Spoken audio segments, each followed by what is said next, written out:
1 फरवरी 1959 रूस के बर्फ से ढके यूराल पहाड़, नौजवान तजुर्बाकार कोए पेमा और एक ऐसा वाकया जिसने आज तक दुनिया को हैरान कर रखा है, वो 9 लोग जो बर्फ में पुरस्कार तौर पर मर गए।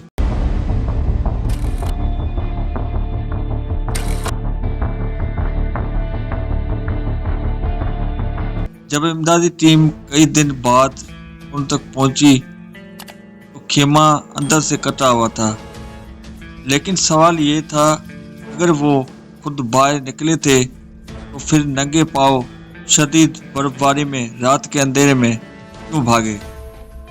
आखिर इस रात ऐसा क्या हुआ था। 1959 में सोवियत यूनियन के 9 तजुर्बाकार कोए पैमानों यूराल पहाड़ों के एक मुश्किल मुहिम शुरू की। इनका मकसद ओटोरन नामी पहाड़ तक पहुंचना था। मुहिम में शामिल तमाम अफराद जिस्मानी तौर पर मजबूत और तजुर्बाकार थे। शुरू में सब कुछ मामूल के मुताबिक था और रास्ते में तस्वीर लेते, डायरी लिखते और अपनी पेशरफ्त रिकॉर्ड करते रहते। लेकिन फिर 1 फरवरी की रात सब कुछ बदल गया।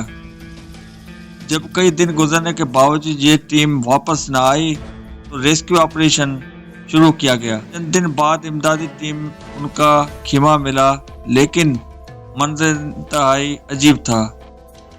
खेमा बाहर से नहीं था बल्कि अंदर से चाकू से कटा हुआ था। गोया वहां मौजूद लोग किसी खौफ से जल्दी में बाहर निकले थे। बर्फ पर बने कदमों के निशानात से मालूम हुआ कि वो पहाड़ से नीचे की तरफ गए थे। लेकिन हैरत अंगेज बात यह थी कुछ लोग सिर्फ मौजू में थे और कुछ तकरीबन नंगे पांव। शदीद मुनफी दर्जा हरारत में ऐसा करना तकरीबन खुदकुशी के बराबर था। पहले 2 लाशें एक दरख्त के नीचे मिली। उनके करीब आग जलाने के आसार भी थे। कुछ फासले पर मजीद लाशें मिली, जबकि आखिरी 4 अफराद कई हफ्तों बाद गहरी बर्फ के नीचे मिले। उनमें से कुछ के जिस्म पर शदीद अंदरूनी चोटें थी, लेकिन बाहर से जख्म बहुत कम थे।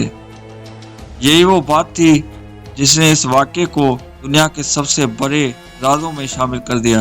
मशहूर नजरियात इस वाक़े के बाद कई नजरियात सामने आए हैं। कुछ लोगों ने बर्फानी तोदे को जिम्मेदार करार दिया, कुछ ने फौजी खुफिया तजुर्बात का दावा किया, कुछ ने UFOs और पुरस्कार मखलूकात का जिक्र किया। लेकिन इन दावों के वाज़ह सबूत कभी सामने नहीं आए। 2020 की तिहाई में रूसी तहकीकारों ने दोबारा तहकीकात की।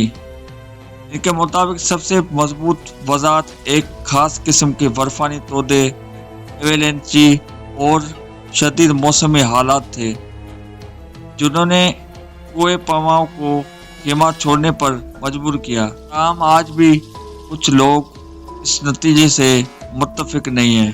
66 साल गुजरने के बावजूद भी आज भी दुनिया के सबसे डेटोला पास इंसिडेंट से पुरस्कार तारीखी वाक़यात में शुमार होते हैं। क्या ये सिर्फ एक खौफनाक कुदरती हादसा था या इस बर्फानी रात में वाक़ई कुछ ऐसा हुआ था जिसकी हकीकत दुनिया आज तक नहीं जान सकी। शायद ये रात हमेशा बर्फ में दफन रहे।